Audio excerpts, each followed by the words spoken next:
જામનગર શહેરના સ્મશાનથી માંડી અને ગાંધીનગર સુધીનો જે ડીપી રોડ છે તે ડીપી રોડ ખુલ્લો કરવા માટે હાલ ડિમોલેશન પ્રક્રિયા શરૂ કરાઈ છે।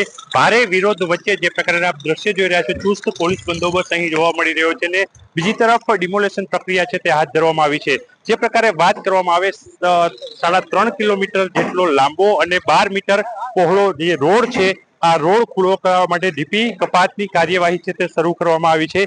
જામનગરમાં મેગા ડિમોલેશન શરૂ થતા 331 જેટલા જે બાંધકામો છે આ બાંધકામ ઉપર આવનારા દિવસોમાં બુલડોઝર છે તે ફરી વળશે ને આ ડિમોલેશનની પ્રક્રિયા ખુલ્લી થતા 3.5 કિલોમીટર નવો રોડ છે તે જામનગરને મળશે। અહીં સવારે વિપક્ષી કોર્પોરેટર રત્નાબેન નંદાણીયા સહિતના જે સ્થાનિક લોકો છે તેમના દ્વારા વિરોધ વ્યક્ત કરવામાં આવ્યો હતો। ડિમોલેશન કામગીરી છે તે અટકાવવામાં આવી હતી, ત્યારે અહીં ચુસ્ત પોલીસ બંદોબસ્ત વચ્ચે વિરોધ કરી રહેલા જે લોકો છે તેમની અટકાયત કરી અને ડિમોલેશન પ્રક્રિયા છે તે હાથ ધરવામાં આવી છે। 15 થી વધુ જેસીબી સહિતની જે મશીનરીઓ છે તેમના દ્વારા હાલ આ કાર્યવાહી શરૂ થઈ ચૂકી છે અને આગામી દિવસોમાં અહીં જે આ ડીપી રોડ છે 3.5 કિલોમીટરનો જે 12 મીટર પહોળો રોડ છે તે ખુલ્લો કરી અને સ્મશાનથી લઈ અને ગાંધીનગર સુધીનો નવો રસ્તો છે એ જામનગરને મળશે। તેના માટે હાલ ડિમોલેશન કાર્યવાહી છે તે શરૂ થઈ ચૂકી છે। કિંજલ કારસરિયા, ન્યૂઝ 18 ગુજરાતી, જામનગર। જામનગર શહેરના સ્મશાનથી માંડી અને ગાંધીનગર સુધીનો જે ડીપી રોડ છે તે ડીપી રોડ ખુલ્લો કરવા માટે હાલ ડિમોલેશન પ્રક્રિયા શરૂ કરાઈ છે।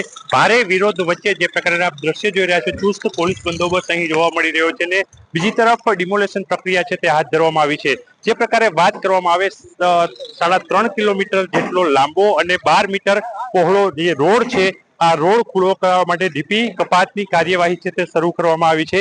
જામનગરમાં મેગા ડિમોલેશન શરૂ થતા 331 જેટલા જે બાંધકામો છે આ બાંધકામ ઉપર આવનારા દિવસોમાં બુલડોઝર છે તે ફરી વળશે ને આ ડિમોલેશનની પ્રક્રિયા ખુલ્લી થતા 3.5 કિલોમીટર નવો રોડ છે તે જામનગરને મળશે। અહીં સવારે વિપક્ષી કોર્પોરેટર રત્નાબેન નંદાણીયા સહિતના જે સ્થાનિક લોકો છે તેમના દ્વારા વિરોધ વ્યક્ત કરવામાં આવ્યો હતો। ડિમોલેશન કામગીરી છે તે અટકાવવામાં આવી હતી, ત્યારે અહીં ચુસ્ત પોલીસ બંદોબસ્ત વચ્ચે વિરોધ કરી રહેલા જે લોકો છે તેમની અટકાયત કરી અને ડિમોલેશન પ્રક્રિયા છે તે હાથ ધરવામાં આવી છે।